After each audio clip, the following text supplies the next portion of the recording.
Hallelujah. Praise the Lord, hallelujah. प्रभु यीशु मसीह के मधुर और प्रिय नाम में आप सबों को जय मसीह की। मैं इस घड़ी समय पास्टर वंदना आप लोगों के बीच में परमेश्वर का जीवित कलाम लेकर आई हूँ और परमेश्वर इस वचन के द्वारा आप सब लोगों को आशीषित कर सके, ऐसी मैं प्रार्थना करती हूँ, ऐसी मैं दुआ करती हूँ, क्योंकि परमेश्वर का एक जीवित कलाम हर एक लोगों के जीवन में जब आता है वो आशीषों को और बरकतों को लेकर आता है। क्योंकि प्रभु का वचन बताता है कि परमेश्वर के मुख से निकला हुआ एक वचन भी बिना कार्य किए हुए मेरे पास वापस लौटेगा नहीं, परंतु वो कार्यकारी होगा। प्रभु के लोगों, बड़े ध्यान से सुनने की जरूरत है, क्योंकि प्रभु का वचन आज कह रहा है कि मैं सियोन के विलाप करने वाले के सिर की राख दूर करके सुंदर पगड़ी बांधने जा रहा हूँ। कितनी सुंदर और कितनी अद्भुत बातों को परमेश्वर की प्रतिज्ञा वचन कह रहा है। यशायाह नबी की किताब 61 अध्याय उसका 3 पद कहता है, मैं सियोन के विलाप करने वाले के सिर पर की राख दूर करके सुंदर पगड़ी बांध दूंगा, कि उसकी उदासी हटाकर यश का ओढ़ना उड़ाऊंगा, जिससे वे धर्म के बांझ वृक्ष और यहोवा के लगाए हुए कहलाए। आमेन। तो यहाँ पे हम देख रहे हैं सियोन के विलाप करने वाले के सिर की राख को दूर करके सुंदर पगड़ी बांधना।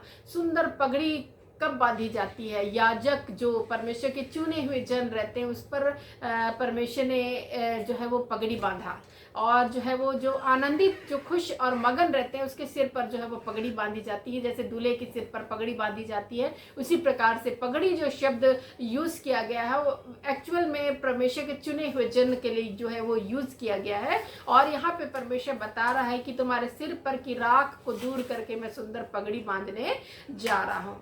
हालेलुया। हम देख रहे सिर पर की राख, इसका क्या अर्थ हो सकता है?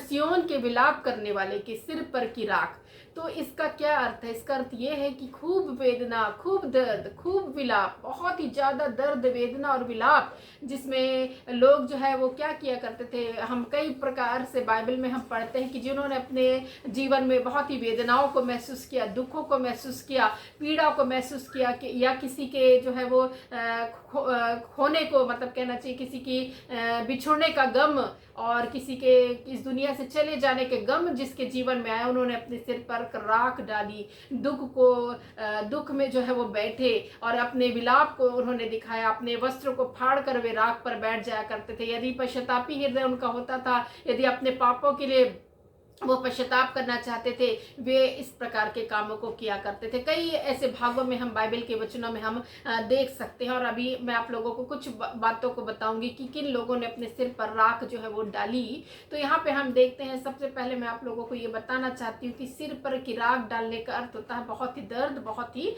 वेदना। और ये जो है वो वेदना कैसे आती है? जिस प्रकार से हम देखते हैं कि लेंट के समय, जब प्रभु यीशु मसीह का दुर्भोग सप्ताह जिसे बोला जाता है, इस समय जो है हम देखते हैं कि बहुत सारे लोग अपने माथे पर जो है वो राख लगाया करते हैं। वो ये दिखाते हैं कि हम दुख भोग सप्ताह में, हम दुख के सप्ताह में, हम दुख के दिनों में हैं, और ये अपने शोक को जो है वो वर्णन करते हैं। और हम देख सकते हैं इस प्रकार की बातों को कई चर्चेस में ऐसा है।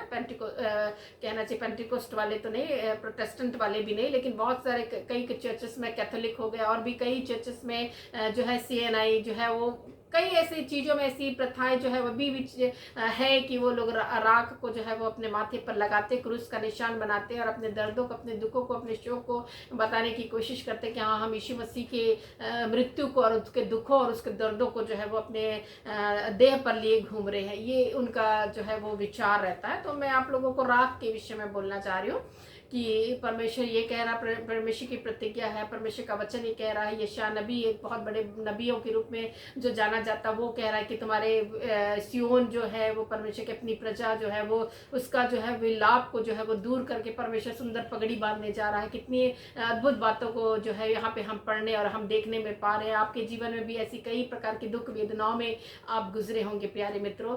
आपके हो सकता है आपने अपने प्रियों को खोया होगा ऐसे दौर पर।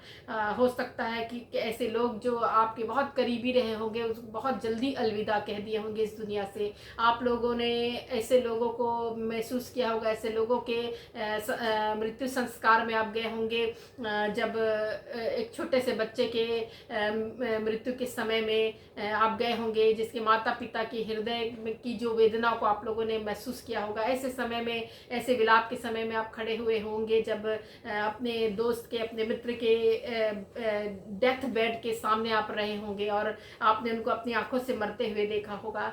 आप कई बार ऐसा हुआ होगा कि आपके अपने प्रियो को बहुत ही करीबी से जो है वो इस दुनिया को छोड़ते हुए देखा होगा। कई प्रकार के दुख आपके जीवन में आए होंगे, कई प्रकार का ऐसा दुख और वेदना आपके जीवन में आई होगी, कई धोखे ऐसे होंगे जो जिसके द्वारा आपका दिल, हृदय टूटा होगा और आप दुख और वेदनाओं में होंगे, और कई प्रकार की ऐसी आप दुख की घाटियों से होकर जो है वो आप गुजरे होंगे। लेकिन परमेश्वर आज कुछ विशेष बातों को आप लोगों के जीवन में लेना चाहता है। एक प्रतिज्ञा, एक प्रोफेटिक वचन जो है वो कहना चाहता है कि मैं तेरे विलाप को जो है वो, मैं तेरे शोक को जो है वो आनंद में तब्दील करने जा रहा हूँ। मैं तेरे विलाप को, तेरे रोने को और तेरे सिर पर की राख को दूर करके सुंदर पगड़ी बांधने जा रहा हूँ। ये परमेश्वर का जीवित कलाम है जो आपके लिए जो है वो परमेश्वर जो है वो रिलीज कर रहा है। इसको बहुत सुनने की जरूरत होगी। और मैं जानती हूँ कि आप लोग ऐसे दौर से होकर, कई लोगों की ऐसी कहानियां हैं इस संसार में कि वो लोगों ने ऐसे दुखों को बहुत ही करीबी से महसूस किया होगा और बहुत ही ज़्यादा अपने दिलों को जो है वो टूटा हुआ महसूस किया होगा। उस समय अकेलापन उनको जो है वो महसूस हुआ होगा और ऐसी कई प्रकार की बातें हुई होंगी। माने आप घोर अंधकार से भरी हुई तराइयों में होकर चल रहे हैं, ऐसा भी सिचुएशन आपके जीवन में आया होगा। लेकिन परमेश्वर वो परमेश्वर है जो कभी ना त्यागने वाला, ना कभी छोड़ने वाला परमेश्वर है। हाँ, प्रभु का वचन कहता है, माता अपने बच्चों को भूल सकती परंतु मैं तुम्हें जगत के अंत तक कभी ना भूलूंगा। ऐसा हमारा परमेश्वर है। वो प्रतिज्ञा कर रहा है कि हाँ, तू विलाप तुझे हुआ होगा बेटे, वो विलाप तुझे हुआ होगा मेरी बेटी। प्रभु का वचन कहता भी है कि हाँ, सचमुच में कि इस संसार में शोक होता है परंतु तुम ढांढस बांधो कि मैंने संसार को जीत लिया है, प्रभु का वचन कहता है। तो यहाँ पे हम देखेंगे प्रियो कि हाँ, कई लोगों की ऐसी कहानियां हैं कि जिंदगी ने आपके साथ कठोर व्यवहार किया होगा। उस समय आपके दिल में ये वेदना आई होगी, ये विचार आया होगा, ये प्रश्न आया होगा कि मेरे साथ ऐसा क्यों, मैं ये समय में ऐसा दुखों को, ऐसी वेदनाओं को क्यों झेल रहा हूँ या क्यों झेल रही हूँ। परमेश्वर जो सर्व सामर्थी है, मुझे निहारने वाला, मुझे देखने वाला, मेरा ख्याल करने वाला, मेरा साथ रहने वाला, उसका वादा मुझे जो है जीवन में हमेशा खड़ा हुआ है कि मैं ना तुझे कभी छोड़ूंगा ना कभी त्यागूंगा। फिर भी मेरे जीवन में ऐसी दुख की परिस्थितियां क्यों आई। कई प्रकार के क्वेश्चंस आपके अंदर ऐसी घड़ियों में जो है वो आते हैं और हमारे माइंड में जो है वो उतार चढ़ाव होता रहता। कई प्रकार के विचार जो है वो उतार चढ़ाव उसका होता रहता और हम वो सोचने लगते हैं कि परमेश्वर ने हमारे जीवन में ये परमिशन क्यों दी ऐसे दुखों को, ऐसी वेदनाओं को, ऐसी आंसुओं को, ऐसे विलाप को आने की।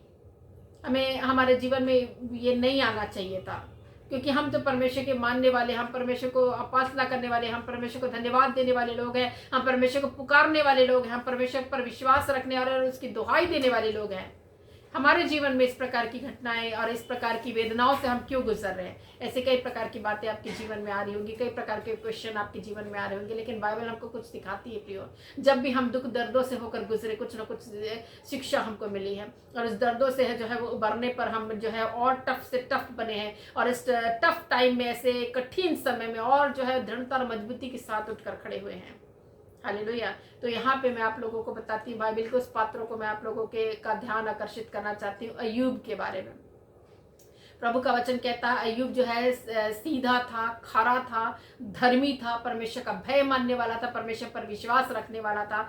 ऐसा पुरुष जिसके घर, जिसके परिवार के, जिसके घराने का, जिसका जितनी भी संपत्ति थी, उसका जितना भी चीज था, उसके चारों ओर परमेश्वर ने बाड़ा भी बांध के रखा था कि कोई भी शत्रु शैतान जो है उस पर अटैक ना करे, कोई भी इसको नुकसान ना करे। परंतु कई बार ऐसी जीवन में परिस्थिति आती है, परीक्षाओं का दौर होता है और एक समय आया, बाइबल हमको बताती है कि वो अय्यूब की परीक्षा का समय था कि शैतान ने परमिशन लिया परमेश्वर से कि मुझे उसको दुख देने का एक मौका दे। और एक ही दिन में उसने जो है वो अपने 10 बेटा बेटी की मृत्यु को जो है वो का समाचार सुना। एक ही दिन में उसकी सारे संतान, सारा चीज खत्म हुआ। एक ही दिन में उसके सारे गाय बैल भेड़ बकरी ऊंट गधे सब चीज जो है वो ले गए, चले गए, सारी संपत्ति खत्म हो गई उसकी। कुछ भी नहीं रहा उसके पास। सब कुछ से जो है वो हताश हुआ, निराश हुआ और डिप्रेस हुआ, दुख और दर्दों में था। उसका दुख और दर्द बयां करना मुश्किल था। उसके 3 दोस्त जब उसके पास आए, उसका दुख इतना था, जब उसके पास बैठे एक शब्द उन्होंने नहीं निकाल सका, एक शब्द उससे पूछ नहीं सका, क्योंकि उसका दर्द उन्होंने देखा बहुत भारी है। ऐसा प्रभु का वचन कहता है प्रियो। हम देख सकते हैं ऐसे दुखों और ऐसे दर्दों को सहने वाला व्यक्ति क्या था। वो कोई परमेश्वर का अनाज्ञाकारी नहीं था, वो परमेश्वर के भय में नहीं चलने वाला ऐसा नहीं था। वो परमेश्वर के भय को मानने वाला था, वो धर्मी था, वो खरा था, वो सीधा था, खरा मनुष्य था। और हम देखते हैं कि ऐसे पुरुष के जीवन में इस प्रकार की बड़ी घटनाओं को हम पढ़ने पाते हैं। ये क्या शिक्षा देती है? इस संसार में हमको क्लेश होता है, लेकिन फिर भी हमको धीरज रख के बैठने की जरूरत है। और इसके बारे में प्रभु का वचन कहता है, यूब की किताब 2 अध्याय उसका 3 पद में कहता है, अय्यूब 2 उसका 8 पद में, सॉरी, अय्यूब 2 उसका 8 पद में प्रभु का वचन कहता है। प्रियो, यहाँ पे ध्यान से सुनने की जरूरत है। जब उसके जीवन में दुख तकलीफें आई, जब वो शरीर में फोड़ों से जो है वो पूरे सिर से लेकर पैर तक फोड़े इसके शरीर में आ गए, और उसने जो है वो ठिकरा एक लेकर जो है वो ब्रोकन पॉटरी लेकर जो है वो अपने खुजलाने के लिए जो है उसने ठिकरा लेकर जो है वो बैठ गया। किस पर बैठा? राख पर बैठा। राख जो है वो दुखों और वेदनाओं को और शोकों को बताती है ना। तो यहाँ पे हम देखते हैं कि वो राख पर बैठ गया। उसकी पत्नी उसको कह रही कि अब तो परमेश्वर को जो है वो उसकी निंदा करो, अब तो परमेश्वर को दोष दो कि क्यों ऐसा जीवन में लाया। लेकिन वो कहता कि ऐसा तुम मूर्ख स्त्री की जैसे बात मत कर। परमेश्वर से हमने इतना सुखों को लिया, क्या दुखों को ना लेंगे?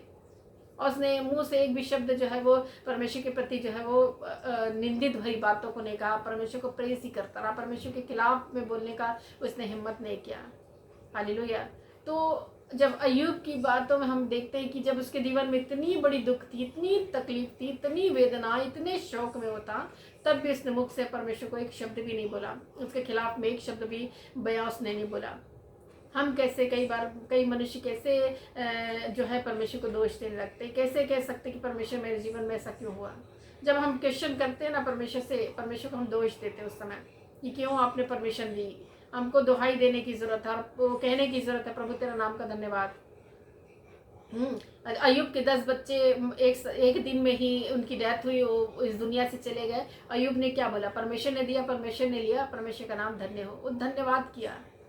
दुख वेदना उसके दिल में थी, कांटों की तरह चुभ रही थी, दिल टुकड़े टुकड़े हो गया था, वेदनाओं से भर गया था, दुख और आंसुओं में था। कुछ भी वो उसकी वो नहीं, मतलब वो इस दर्द को किस तरीके से झेला होगा वो हम उसकी सिचुएशन में, उसकी कहानियों में हम घुस नहीं पा रहे, घुस के भी हम उसको महसूस नहीं कर पा रहे। लेकिन आपको सोचने की जरूरत है। निश्चय जब हम अपने जीवन में थोड़ी सी दुखों में, जब इतनी वेदनाओं को महसूस करते हैं, इतने विलाप को महसूस करते हैं, तो उस अय्यूब ने कैसा फील किया होगा, उस फीलिंग को हमको समझने की जरूरत है। लेकिन ऐसे फीलिंग में रहकर भी, ऐसे दुख वेदनाओं में रहकर भी उसने परमेश्वर को एक शब्द नहीं बोला, उसके खिलाफ में एक शब्द नहीं बोला, परंतु धन्यवाद करते रहा, धन्य कहते रहा। उसको मालूम था अंत में विजय होगी, और अंत में उसकी विजय हुई। परमेश्वर ने सब कुछ उसे वापस किया, सब कुछ उसका लौटाया। तो कई बार इसमें क्या है, इसमें परमेश्वर ने परीक्षा नहीं ली थी, परमेश्वर शैतान ने उसकी परीक्षा की थी। शैतान ने परमिशन लिया था और परमेश्वर ने बोला ठीक है, परख कर देख ले मेरा दास कैसा धर्मी है, कैसा सीधा और कैसा खरा है। मुझे विश्वास है ये अपने विश्वास से जो है वो विश्वास में अडिग बना रहेगा और डिगेगा नहीं। और सचमुच में ऐसा हुआ कि वो अपने विश्वास में जो है वो स्थिर रहा। इसी प्रकार से दानियल के विषय में हम पढ़ते हैं, तो वो भी अपने लोगों के लिए जो है वो प्रार्थना करने लगा, और जो कैदी थे, पीड़ित थे, उनके लिए उसने परमेश्वर से दया की, याचना की। प्रभु का वचन कहता है दानियल की किताब 9 अध्याय उसका 3 पद में कहता है, तब मैंने उपवास, टाट और राख के साथ प्रार्थना और विनती करके यहोवा परमेश्वर की ओर अपना मुंह फेर लिया। उसने जो है उपवास किया, टाट ओढ़ा, राख में बैठा और प्रार्थना की, विनती की, और परमेश्वर को जो है दुहाई दी। परमेश्वर ने उसकी सुनी। तो यहाँ पे हम देखते हैं दुखों और वेदनाओं में जब भी लोग गए, उन्होंने जो है राख का इस्तेमाल किया। परंतु आज परमेश्वर कह रहा है कि तुम्हारे सिर पर की राख को मैं दूर करने जा रहा हूँ, तुम्हारे विलाप को मैं दूर करने जा रहा हूँ, और तुम्हारे विलाप को दूर करके क्या करूँगा? सुंदर पगड़ी बांधने जा रहा हूँ, हर्ष का तेल लगाने जा रहा हूँ, और तुम्हें धर्म के बांझ वृक्ष जो है वो बनाने जा रहा हूँ। तो यहाँ पे हम देखते हैं प्रियो कि हमारे जीवन में दुख और परिस्थितियाँ बहुत आती हैं, लेकिन हमको जो है वो हिम्मत नहीं हारना है, हमको जो है वो आगे बढ़ने की ज़रूरत है परमेश्वर पर विश्वास करके। और सचमुच में हमारे जीवन के लिए जो है जब मुसीबत का समय आता है, जब दुखों और दर्दों का समय आता है, हम कई बार अपने आप को संभाल नहीं पाते, परंतु परमेश्वर चाहता है कि हम अपने आप को जो है वो स्थिर रखें विश्वास में। यूहन्ना 16 अध्याय उसका 33 पद कहता है, यीशु मसीह हमें याद दिलाते हैं, इस संसार में तुम्हें क्लेश होता है, हाँ, परंतु ढांढस बांधो क्योंकि मैंने जगत पर जय प्राप्त के लिए अर्थात संसार को मैंने जीत लिया है। तुमको परमेश्वर प्रभु यीशु मसीह हमें विश्वास दिलाता है, इस पद को याद दिलाने के लिए कह रहा। मैं भी आप लोगों को याद दिलाना चाहती हूँ कि संसार जरूर में हमें शोक होता है, क्योंकि संसार में कई परिस्थितियों में होकर हम गुजरते हैं और संसार में हमें शोक होता है, परंतु प्रभु का वचन कहता है ढांढस बांधो, मैंने संसार को जीत लिया है। हालेलुया। इसी प्रकार से प्रियो, ये राख ही वो कुंजी है जो हमारे जीवन में दुखों और दर्दों को जो है वो ढक देती है, लेकिन यीशु मसीह हमारी आशा है। यीशु मसीह के आने के द्वारा हमारे जीवन में आशा आई, हमारे दुखों और हमारा विलाप जो है खत्म हुआ, क्योंकि उन्होंने सब पूरे संसार को जीता है।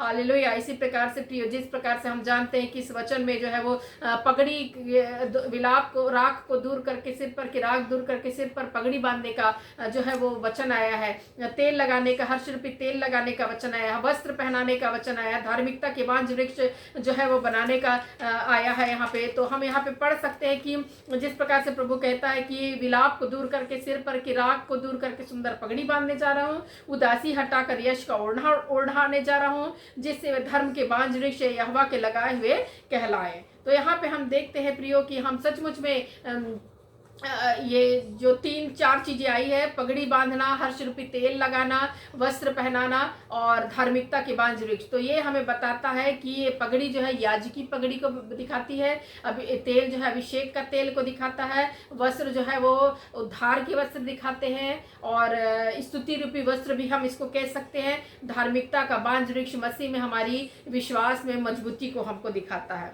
तो हम जिस प्रकार कह रहे कि यीशु मसीह ही है जो इस दुनिया में आकर जो है हमारे जीवन में जो है खुशी और आशा को लाया, और इस दुनिया में आकर जीवन दूसरे लोगों को जो है जीवन दिया, क्योंकि प्रभु का वचन कहता है यूहन्ना 10 उसका 10 में कि चोर आता है चोरी करने के लिए, परंतु मैं इसलिए आया कि लोग जीवन को प्राप्त करें और बहुतायत का जीवन को प्राप्त करें, इसकी महिमा प्रकट हो। तो यहाँ पे हमको लगता है सियोन की विलाप करने वाले की सिर पर की राख दूर करके सुंदर पगड़ी बांधने की बात हो रही है, हर्ष विलाप को दूर करके हर्ष रूपी तेल लगाने की बात हो रही है यहाँ पे हो रहा है। और यहाँ पे हो रहा है कि उनकी उदासी हटाकर यश का ओढ़ना उड़ाने का और धर्म के बांझ वृक्ष को लगाने की बात हो रही है, ताकि वे यहोवा के लगाए हुए कहलाए। तो यहाँ पे हम देख रहे हैं कि 4 शब्द आ रहे हैं। सुंदर पगड़ी बांधने का शब्द आ रहा है, तेल लगाने का वर्ड आ रहा है, यश रूपी ओढ़ना उड़ाने का वर्ड आ रहा है, बांझ रूपी वृक्ष का वर्णन आ रहा है। तो यहाँ पे हम देखते हैं सुंदर पगड़ी हमें याजकी पगड़ी के बारे में बताती है, एक ताज भी हम कह सकते हैं उसे। एक पगड़ी जो है वो अभिषेकित व्यक्ति के जीवन में लगाई जाती है। दूसरी जो बात है वो है कि हर्ष रूपी तेल लगाने की बात हो रही है। तो हर्ष रूपी तेल एक अभिषेक को दिखाता है, अभिषेक का तेल उस पर उंडेला जाता है जो परमेश्वर का चुना हुआ जन होता है, जैसे हारून पर लगाया गया जो उसकी दाढ़ी पर बहकर वस्त्र की छोर तक पहुंचा, उन सारे लोगों पर लगाया गया जो राजा हुए। राजाओं पर भी जब उनका अभिषेक हुआ करता था राजा बनने के लिए, तब उनको अभिषेकित किया जाता था कि ये परमेश्वर की ओर से चुने हुए हैं और ये राजा बनने की योग्य हैं। और इस प्रकार से प्रभु हमें कह रहा है कि तुम पर हम तुम्हारी विलाप को दूर करके हर्ष रूपी तेल को मैं लगाने जा रहा हूँ, अर्थात तुम्हें चुनने जा रहा हूँ, तुम्हें जो है वो कुछ उच्च पद पर जो है वो नियुक्त करने जा रहा हूँ, एक स्पेशल अधिकार को परमेश्वर देने की बात को कह रहा है। फिर उसके बाद बोल रहा हूँ तुम्हारी उदासी हटाकर जो है वो यश का ओढ़ना उड़ाने जा रहा हूँ, अर्थात आनंद का ओढ़ना, अर्थात खुशी और आनंद का जो है वो वस्त्र को मैं पहनाने जा रहा हूँ। वस्त्र जो है वो हमारे जो है वो कहना चाहिए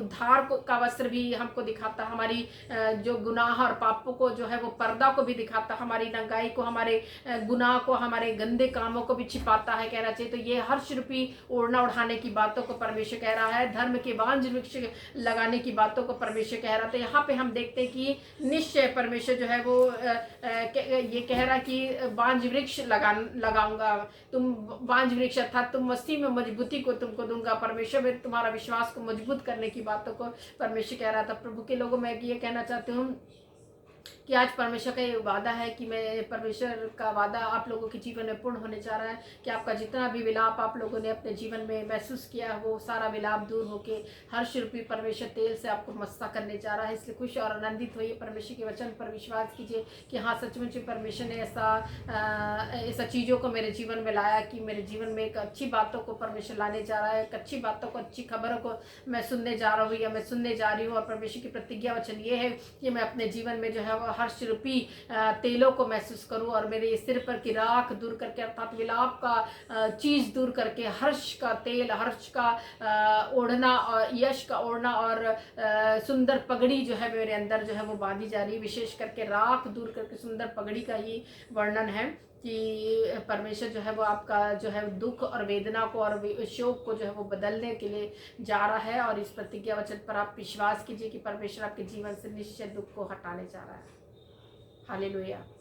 आपको अपने जीवन में राख डाल के अपने दुखों को, वेदनाओं को बोलने का ज़रूरत नहीं है कि प्रभु मैं बहुत दुखी हूँ। परमेश्वर जानता है कि आपका दिल का जो वेदना उठती है और आपका दिल जो रोता है परमेश्वर देखता है, क्योंकि हमारे हृदय को निहारने वाला हमारा परमेश्वर है। हालेलुया। इस वचन के द्वारा परमेश्वर आप लोगों को बताया ऐसा आशीष बरकत दे। आइए हम छोटी सी प्रार्थना करें।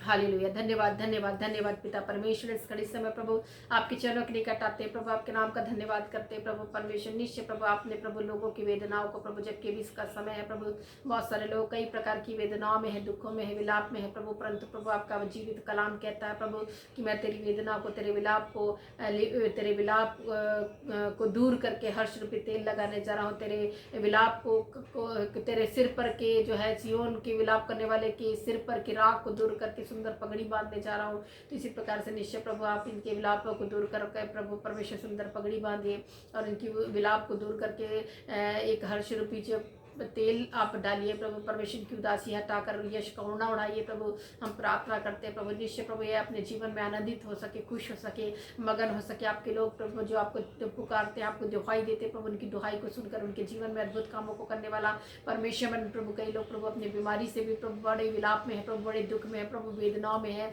मानो उन्होंने अपने सिर पर राख डाल ली हो प्रभु। परंतु ऐसे बीमारी के समय में प्रभु हम प्रार्थना करते प्रभु परमेश्वर की, जब प्रभु लोगों ने आपको दुहाई दी प्रभु, चंगाई के लिए प्रार्थना किया, आप यहोवा राफा बन के प्रभु उनके जीवनों में प्रभु चंगाई को लाए हैं प्रभु, क्योंकि आपके कोड़े खाने से लोग चंगे होते प्रभु। इस प्रोक्लेमेशन हम करते प्रभु कि आपके कोड़े खाने से निश्चय प्रभु व्यक्ति प्रभु जो आज दर्दों में है, दुखों में है, वेदनाओं में है, बीमारियों में प्रभु उनकी बीमारियां दूर हो जाए यीशु मसीह नासरी के नाम में प्रभु। और वो प्रभु अपने जीवनों में प्रभु चंगाई को प्राप्त करे, छुटकारे को प्राप्त करे, आपके नाम का धन्यवाद कर सके प्रभु यीशु मसीह। हालेलुया। आपका आना प्रभु निश्चय लोगों के जीवन में प्रभु कैदियों को छुटकारे का, बंदियों को छुटकारे का प्रभु और स्वतंत्रता पाने का प्रभु परमेश्वर एक कारण हुआ प्रभु परमेश्वर। आपने प्रभु परमेश्वर स्वतंत्र किया है प्रभु लोगों को प्रभु, क्योंकि आपका परमेश्वर का आत्मा प्रभु आप पर था प्रभु परमेश्वर, आपका वचन कहता है प्रभु। तो निश्चय प्रभु परमेश्वर आपने लोगों को आज़ाद किया प्रभु, क्योंकि जो भी आपके नाम पर विश्वास करते प्रभु आज़ादी को प्राप्त करते हैं प्रभु और वे स्वतंत्र होते हैं अपने जीवनों में प्रभु। अनेक लोगों को प्रभु जो बंधनों में है प्रभु, जकड़े हुए प्रभु, शैतानिक बंधनों में है प्रभु, और प्रभु परमेश्वर कई प्रकार की प्रभु ऐसी बातें के द्वारा प्रभु परमेश्वर बंधन में अपने आप को महसूस करते प्रभु परमेश्वर। कई प्रकार के ऐसे विचार है प्रभु जो खुलकर बोल नहीं पाते प्रभु, ऐसा बंधन के जीवन में प्रभु, ऐसे बंधनों को प्रभु तोड़कर प्रभु परमेश्वर अपने जीवन में प्रभु परमेश्वर वो स्वतंत्रता को प्राप्त करे प्रभु, शैतानिक बंधनों से आज़ादी को प्राप्त करे प्रभु। मैं प्रार्थना करती हूँ मेरे परमेश्वर उन लोगों के लिए प्रभु परमेश्वर जो कई प्रकार की बीमारियों से प्रभु, शुगर में प्रभु परमेश्वर, किडनी प्रॉब्लम्स में प्रभु, बीपी की प्रॉब्लम में प्रभु है प्रभु, निश्चय प्रभु उनकी बीमारियां प्रभु परमेश्वर यीशु मसीह नासरी के नाम में चली जाए प्रभु। ऐसे लोग प्रभु परमेश्वर जो अपने नौकरी की तलाश में प्रभु, उनको अच्छी नौकरी से आप भरपूर करिए प्रभु और उनके जीवन का इस विलाप को दूर करके प्रभु हर्ष रूपी तेल लगाए प्रभु। मैं प्रार्थना करती हूँ उनके शोक को प्रभु आप आनंद में तब्दील करिए। बहुत सारे लोगों ने अपने को खोया प्रभु, दर्द प्रभु परमेश्वर, वेदना जो है प्रभु परमेश्वर वो प्रभु परमेश्वर ना पीनी जा रही प्रभु परमेश्वर, जो प्रभु निरंतर प्रभु आंसुओं को प्रभु बहा रहे प्रभु, अपने प्रियो के प्रभु परमेश्वर बिछोड़ने का गम प्रभु उनको है प्रभु, उनके जीवन में प्रभु परमेश्वर उनका जो अकेलापन है प्रभु उसको दूर करने वाला परमेश्वर बन प्रभु और उसके साथ रहे प्रभु, उनको शांति दे प्रभु, अद्भुत शांति प्रभु। जिस प्रकार आपका वचन कहता है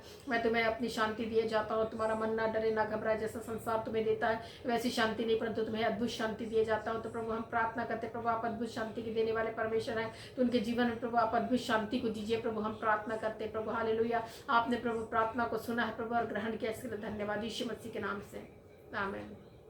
हालेलुया। प्रभु के लोग आप लोगों को बहुत बहुत परमेश्वर की आशीषें मिले। God bless all of you.